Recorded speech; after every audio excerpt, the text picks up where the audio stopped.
ওগো তোমরা গো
যার ধন সম্পদ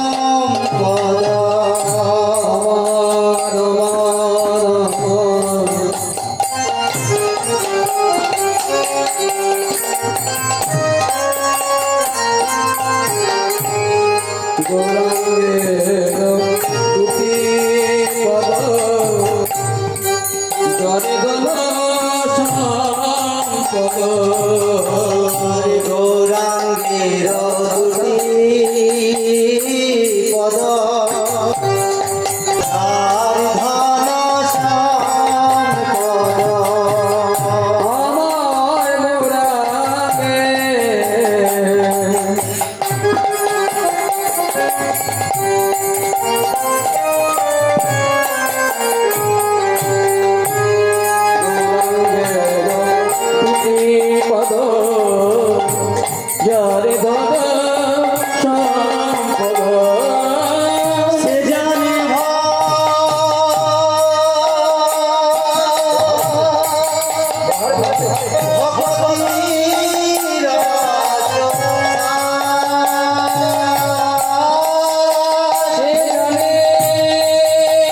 একমাত্র জানেন, কে জানেন? বলি সেই তো জানে গো, সেই তো জানে গো, সেই তো জানে গো, সেই তো জানে গো, কৃষ্ণ ভক্তি রসাস্বাদন,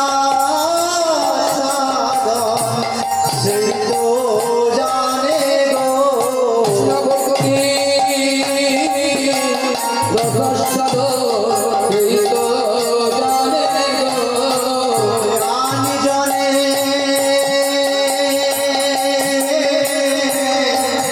জানে না গো, সেই তো জানে গো, অঞ্জনে জানে গো, যার হয়েছে সেই জেনেছে, সেই তো জানে গো, যার হয়েছে সেই তো জানে, সেই তো জানে গো, যার হয়েছে সেই জেনেছে, সেই তো জানে গো, যার হয়েছে সেই তো জানে, জানার কথা নাই গো, সেই তো জানে, জানার কথা নাই গো, সেই তো জানে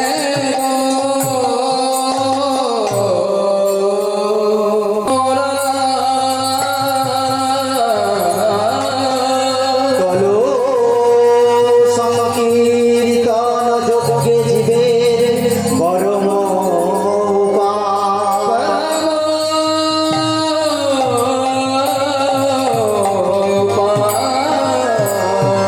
নাম যজ্ঞ হইতে হয় কৃষ্ণ আরাধন,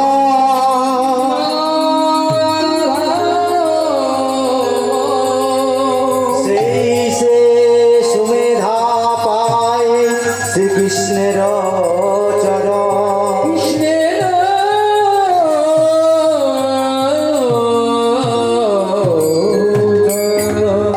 কুবুদ্ধি ছাড়ি কর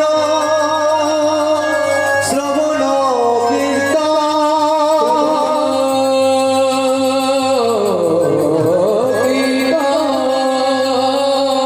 অবশ্যই পাইবে তবে শ্রীকৃষ্ণের চরণ।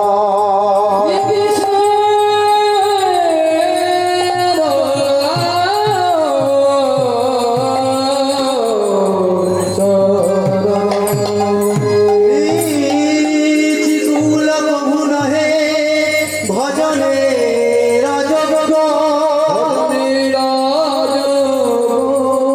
সৎ কুল বিপ্র নহে ভজনে রাজগ,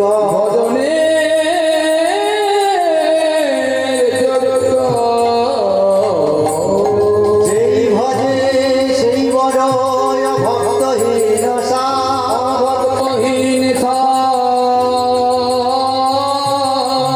শ্রীকৃষ্ণ ভজনের নাহি জাতি কুল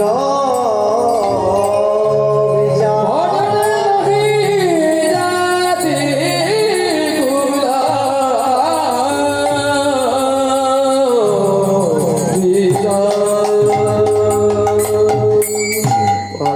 হে আমার কৃষ্ণ অনুরাগী, গৌর অনুরাগী ভক্তমণ্ডলী ও ভক্তিমতী মায়েরা, আজ মহাপ্রভু আমার এই কলিহত পাপাহত জ্ঞানান্ধ জীবের দশা হেরে, এই কলিহত জীবের দশা দেখে স্বরূপ রামানন্দকে বললেন, রামানন্দ, এই কলিহত জীবের হরিনাম সংকীর্তন ছাড়া এই কলি জীবের মুক্তির আর কোনো উপায় নেই। তাই তো মহাপ্রভু আমার বলে উঠলেন, হরের নাম হরের নাম হরের নামৈব কেবল,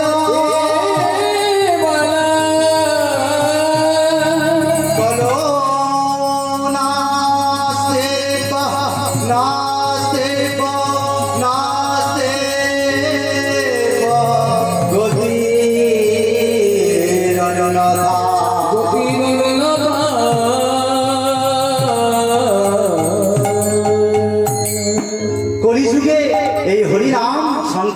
ছাড়া কলিজীবের মুক্তির আর কোনো পথ নাই, পথ নাই, পথ নাই। তাই তো এই হরির নামেই, হরির নামে, হরি নামে, হরির নামই হচ্ছে মহাশক্তি। হরিনাম ছাড়া জীবের আর কোনো গতি নাই। তাই হে আমার কলিহত জীব, তোমরা হরিনাম করো, হরিনাম ছাড়া আর কোনো জীবের গতি নাই। তাই তাই মহাপ্রভু আমার দয়ালু কৃপাময়, তিনি কি করলেন না, এই আমার কলিহত জীব যাতে সহজেই নাম নিতে পারে, তার জন্য কি করলেন না, তিনি বহু নামে বিভক্ত হয়ে গেলেন,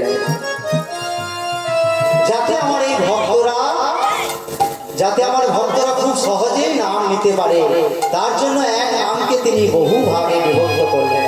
মায়েরা, সবার তো আর এক নাম পছন্দ নয়, তাই কেউ ডাকেন মদন মোহন, কেউ ডাকেন গোপীনাথ, কেউ ডাকেন কৃষ্ণ, আবার কেউ ডাকেন গিরিধারী।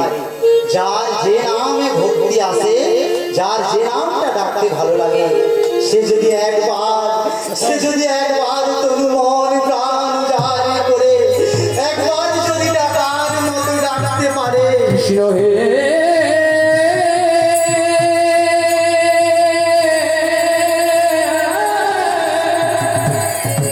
একবার দেখা দাও, দেখা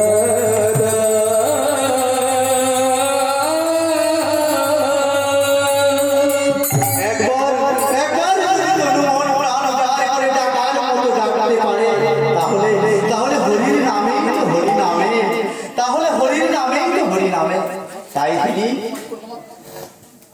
তাই তিনি বহু ভাগে বিভক্ত হয়ে গেলেন। তাই তাই আবার প্রভু কি বললেন না, নাম নামকারী বহুধা নিজ সর্বশক্তি তৎস্থিতঃ নিয়মিত স্মরণেন কাল এতাদৃশী তব কৃপা। তব কৃপা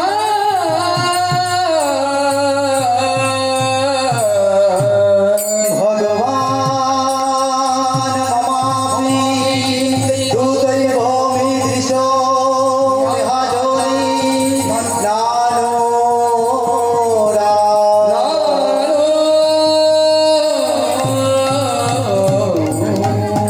এক নামকে তিনি বহুভাবে বিভক্ত করলেন, নাম ও নামকারী বহুধা। কিন্তু আমার এই কলিহত এই জ্ঞানান্ধ পাপন্ধ জীবের এই নামে মতি নাই, তোমরা নাম করো। প্রভু আমার বললেন, সর্বশক্তি দিলা নামে করিয়া বিভা।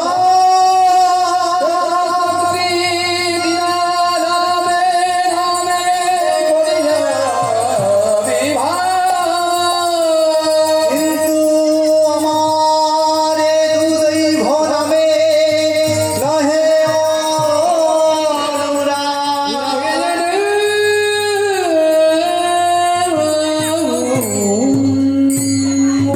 সর্বশক্তি এই নামের মধ্যে দিয়ে দিলেন, এই নামেই সর্বশক্তি আছে। কেউ যদি নাম করতে পারে, তাহলে এই নামের মধ্যেই সর্বশক্তি আছে। তাই হে কলিহত জীব, তোমরা নাম করো, তোমরা নাম করো, নিত্য তোমরা এই মহামন্ত্র নাম করো। তাই তাই বৈষ্ণব আচার্য বললেন, হে বৈষ্ণব ঠাকুর, তুমি তো আজকে মায়েরা একটু আসতে, একটু কথাগুলো শুনুন একটু। তাই বললেন হে হে বৈষ্ণব আচার্য, আপনি যে বলছেন নাম করতে, তাহলে তাহলে আমরা তো কত জায়গায় হরিনাম করলাম, কত জায়গায় কীর্তন শুনলাম, কত জায়গায় দুবাহু তুলে হরিধ্বনি দিলাম, তাহলে তাহলে বলতে পারো বৈষ্ণব ঠাকুর, কেন আমাদের এই সংসারে এত জ্বালা, কেন কেন আমরা এই ত্রিতাপ জ্বালা থেকে আমরা বেরোতে পারছি না, কেন আমাদের এত জ্বালা, কেন আমাদের এত যন্ত্রণা, বলতে পারো? বৈষ্ণব ঠাকুর বললেন, অধৈর্য হয়ে না তোমরা